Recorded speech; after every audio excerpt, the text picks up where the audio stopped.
देखिए, कश्मीर टाइम्स जो news paper था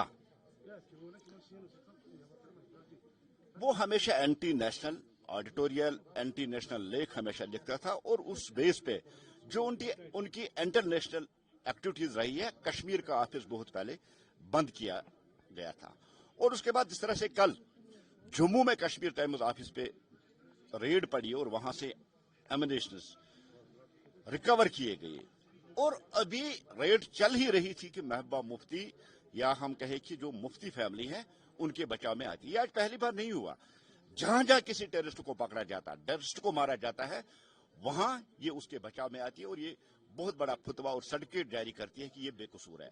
अब महबूबा जी फैसला करेगी कौन बेकसूर है कौन कसूरवार, लेकिन जिस तरह से उसकी हमदर्दी दहशतगर्द और दहशतगर्दी सिस्टम के साथ है, ऐसे लगता है कि महबूबा जी के बड़े तगड़े लिंक जो है वो दहशतगर्दों के साथ है।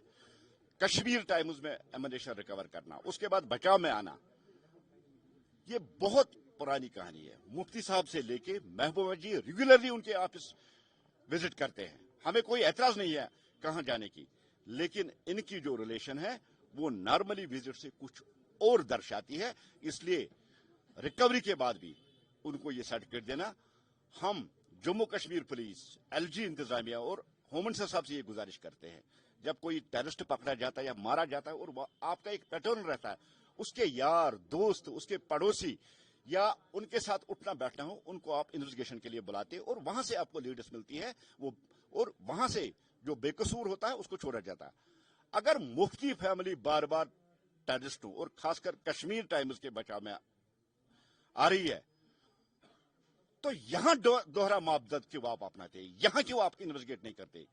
हम Jammu Kashmir police, home minister साहब, एलजी साहब से गुजारिश करते हैं कि मुफ्ती फैमिलीज की टेरर लिंक्स को झंझोड़ा जाए, इस पे जांच की जाए। व्हाइट कॉलर टेररिज्म जो नया कांसेप्ट देखने को आ रहा है, कैसे देखते हैं?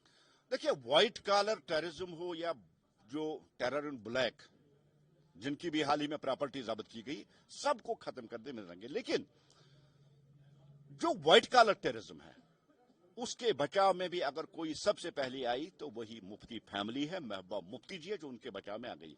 देश को दहलाने की जो उन्होंने साजिश की, देश को जो दहलाना चाहते थे वो पकड़े गए, लेकिन वहां भी फतवा जारी किया जाता है उस मुफ्ती की तरह ये सारे बेकसूर है।